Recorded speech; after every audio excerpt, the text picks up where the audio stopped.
Buenas tardes muchachos, vamos a hablar un poquito de Cándido de Voltaire.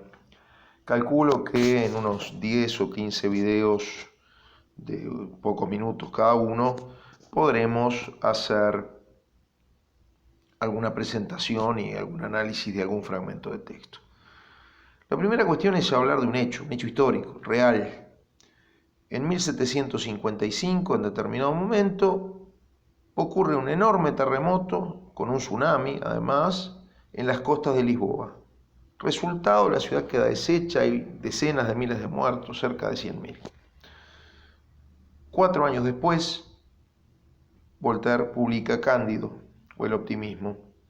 Y en el capítulo 5, nosotros vamos a ver el 6, en el capítulo 5, Voltaire nos cuenta desde la andanza de dos de sus personajes, de Cándido y el doctor Pangloss, ni más ni menos que el terremoto de Lisboa. Es decir, de alguna manera, ese suceso real motivó a Voltaire a escribir Cándido o el optimismo. ¿Pero qué es Cándido o el optimismo? Es uno de los cuentos filosóficos de Voltaire, iniciados en 1749, si no me falla la memoria, con Zadig, que en hebreo significa el hombre justo. ¿Qué son los cuentos filosóficos? Los cuentos filosóficos son literatura de ideas, son pequeñas novelitas en las que los personajes, las cosas que les pasan, sirven para ilustrar ideas. Algunas ideas que el autor defiende, vamos a ver si con la cortina corrida se ve un poco mejor, algunas ideas que el autor combate, ataca. Es decir, se juntan muy al modo del racionalismo del siglo XVIII, no solo con autores franceses, piensen en un británico como es Jonathan Swift, el de los viajes de Gulliver, se juntan, decía, la literatura, el humor y la filosofía, el pensamiento, la crítica social, el planteo de ideas filosóficas y políticas. Digo lo del humor porque muchas veces estos autores, así capaz que está mejor, estos autores para criticar algunas de las ideas, lo hacen mediante el humor, se burlan de ellas. ¿Está? Así que, insisto, son relatos en los que se usa el humor para atacar algunas ideas y a la vez se usa a los personajes y su peripecia, su andanza, su historia, de modo de ilustrar algunas otras que el autor defiende. ¿Qué ideas son las que aparecen combatidas o defendidas en esta novelita? Digo novelita por el tamaño, no minimizándole, es un muy buen texto literario, es un muy buen relato. Vamos a empezar por analizar el título. Ustedes acá tienen una especie de título alternativo. Cándido, por un lado, que es el nombre del protagonista, o el optimismo, que es un tema, que es una idea. Entonces, esto es lo que se llama estructura de título alternativo. Parece que el autor te está invitando a optar por uno solo de los títulos. Parece. ¿Sí? En realidad, tenemos que tomar ese título alternativo como un conjunto. Cándido es el nombre del protagonista, por lo tanto, esa parte del título, disculpen, estoy cansado, me cuesta hilar. Esa parte del título sería lo que se llama un título epónimo, que son aquellos títulos que apuntan directamente al personaje protagónico de un relato o de una obra teatral.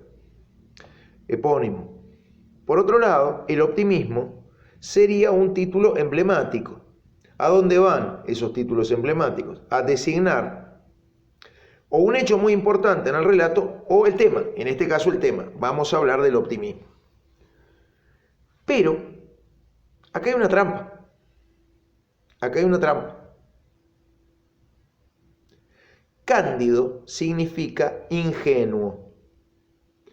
Entonces, de alguna manera, lo que Voltaire parece estar diciendo es: el optimismo es ingenuidad, es falta de conocimiento. ¿A qué se refiere con el optimismo? Hubo un filósofo del siglo XVII, principio del XVIII, Leibniz, que sostuvo que nosotros vivíamos en el mejor de los mundos posibles. ¿De qué dos maneras lo podés entender esto? De una manera cuerda y de una manera equivocada. ¿Cuál es la manera cuerda? Bueno, mira, los otros mundos que hubieran sido posibles no fueron posibles, porque al cabo lo que pasó es lo que pasó y el mundo que tenemos es este, es el único que era posible. Si lo entendés así, pensar que estás en el mejor de los mundos posibles no es una locura.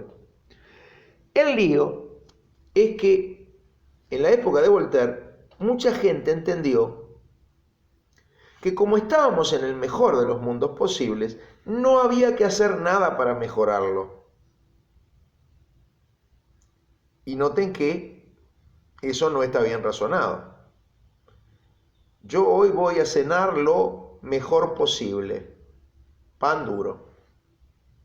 Yo me quedo contento y digo mañana voy a comer pan duro de nuevo. No, trato de conseguir un trabajo, de ganar algún dinero y poder comer algo mejor mañana. Bueno, es lo mismo. Pero, insisto, esa idea del optimismo, estamos en el mejor de los mundos posibles, por lo tanto no hagamos nada para mejorar el mundo, es la que Voltaire va a combatir en esta novela como un acto de ingenuidad, como un planteo poco inteligente sobre el mundo. ¿Sí? Aclaremos que la ingenuidad es un tema que a Voltaire le interesa mucho. ¿Qué es la ingenuidad? La ingenuidad es el no tener experiencia.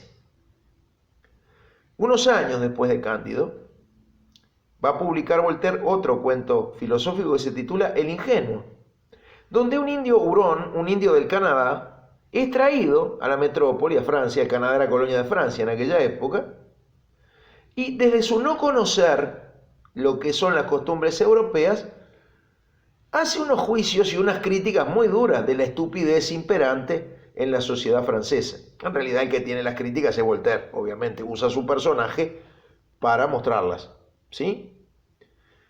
Entonces, fíjense que la ingenuidad es algo bueno y algo malo al mismo tiempo. La ingenuidad es lo que te permite ver sin prejuicio, lo que hace el hurón, el indio hurón, en El ingenuo. Pero la ingenuidad, si no la combatís con experiencia, con aprendizaje, te puede llevar a aceptar planteos erróneos que te hacen, enseñanzas equivocadas que te brindan. ¿Cómo se combate la ingenuidad? Bueno, como lo hace Cándido en esta novela. Cándido viaja, hace experiencia y al viajar aprende. Y al plantearnos esto, Voltaire se hace eco de las ideas de un pensador inglés al que él admira mucho, pensador del siglo XVII, principio del siglo XVIII, John Locke, que en su ensayo sobre el entendimiento humano plantea que cuando nosotros nacemos, nuestra mente es lo que él llama una tabula rasa, como una pizarra en blanco, y vamos adquiriendo conocimientos con la experiencia. Cándido, al principio, es ingenuo y cree un montón de cosas que le dice su primer maestro, el doctor Pangloss. Cándido, después de viajar, o sea, después de vivir, después de hacer experiencia, aprendió, sabe, y ya no acepta a pie juntilla cualquier enseñanza equivocada. ¿Ah? Ahí ven a Voltaire haciéndose eco de una teoría racionalista del conocimiento, la de la tabula rasa y el aprendizaje por experiencia, John Locke. ¿Ah? Pero hay más cosas para decir que vendrán en otro video aparte para no saturarlos.